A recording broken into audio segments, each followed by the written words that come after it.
Ha ha! Have you ever tried to share a pizza fairly and somehow ended up with the crust? Today we'll fix that mathematically.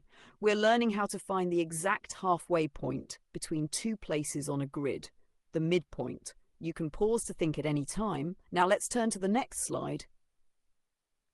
The midpoint is simply the point exactly halfway between two endpoints on the Cartesian grid.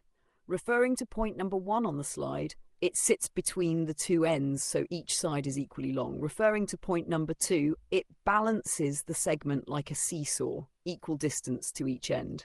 Referring to point number 3, we'll use an averaging idea to get there. On the diagram to the right, notice point A at the top left and point B lower to the right. The coloured point in the middle is the midpoint we're aiming to calculate. You can pause here to take in the picture. And now let's move on. Here's the core idea. Take the average of the x-coordinates and take the average of the y-coordinates. That's it. In words, the midpoint's x value is the sum of the two x values divided by 2, and the midpoint's y value is the sum of the two y values divided by 2. Why does this work? Think of a number line. The number halfway between two numbers is their mean. In 2 dimensions, we just do that twice, once horizontally, once vertically. If you like, pause and say it out loud. Average the x's, average the y's. Now let's go to a worked example. Referring to the left column, our points are A with coordinates 2, 7 and B with coordinates 10, minus 3. First, the midpoint's x value, 2 plus 10 equals 12. 12 divided by 2 equals 6. Second, the midpoint's y value, 7 plus minus 3 equals 4. 4 divided by 2 equals 2. So the midpoint is 6, 2. Referring to the diagram on the right, the dashed guides drop from 6 on the x-axis and from 2 on the y-axis to meet at the midpoint, which sits neatly halfway along the segment.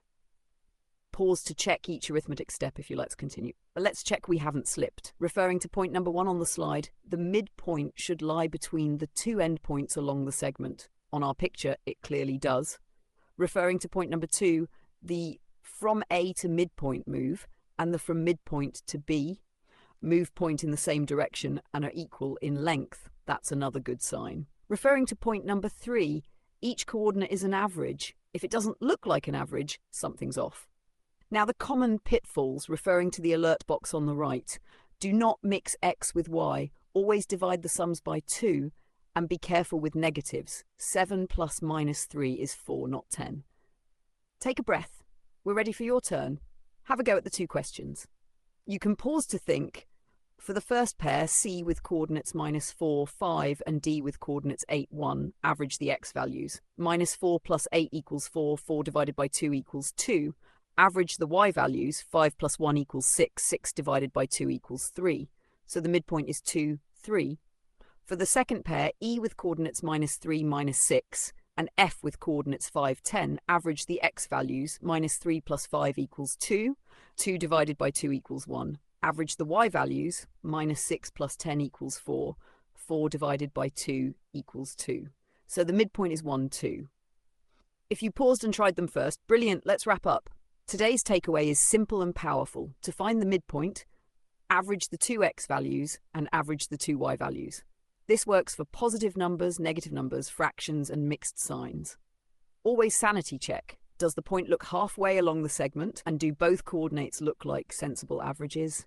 If yes, you're golden. Thanks for watching. Like, subscribe and share if this helped. See you next time. Midpoint mastered. Haha.